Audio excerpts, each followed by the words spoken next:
As we've been reporting, President Trump said Thursday he plans to nominate Mike Waltz as U.S. ambassador to the United Nations. The announcement came just hours after sources confirmed to CBS News that Waltz was set to leave his role as national security advisor. Senators on both sides of the aisle reacted Thursday to the news. I think he is the first of a number who will go if we're fortunate, because this national security establishment is an abject failure. I'm frankly tired of hearing about Signal. If Mike's leaving, that's the president's decision, and we support that. I think they're holding the wrong guy accountable.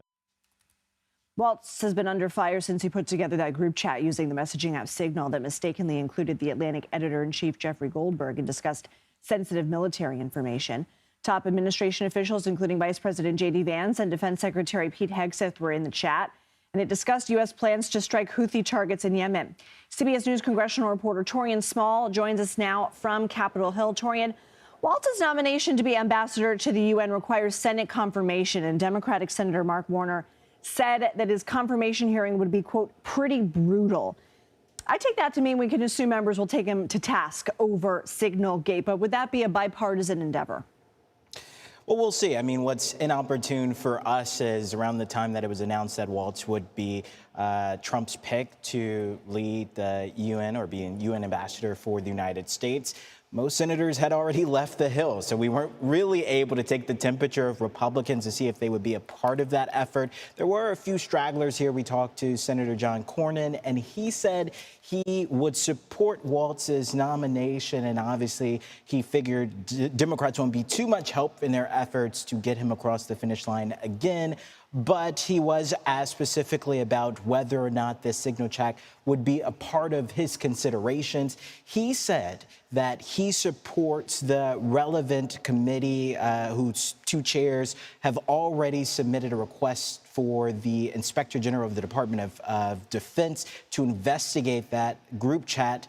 But as far as whether or not that would sway his opinion, it doesn't appear to be that way.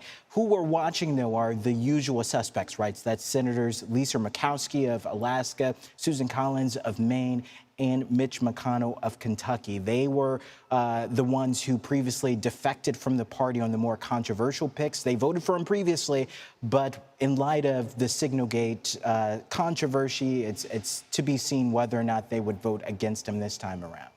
Congress is still trying to pass that budget bill, which would cut up to $2 trillion in government spending. What's the latest, and where are those cuts coming from? Well, we know the latest is there are still some Republican holdouts who are potentially muddying up deliberations or negotiations about this.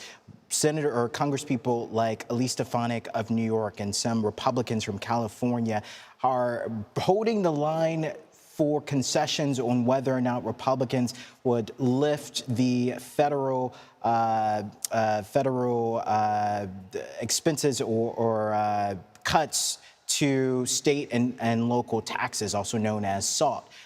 So if that happens, they say they'd be willing to play ball. But we also know fiscal conservatives within the House Freedom Caucus still are uneasy about the massive price tag that will come with this bill. They're looking to see some deep cuts. Democrats are arguing and claiming that those cuts could come from those safety net programs like Medicaid, like Social Security, but Republicans are maintaining at large that they really only want to see cuts from what they're calling waste, fraud, and abuse within that program, Lindsay.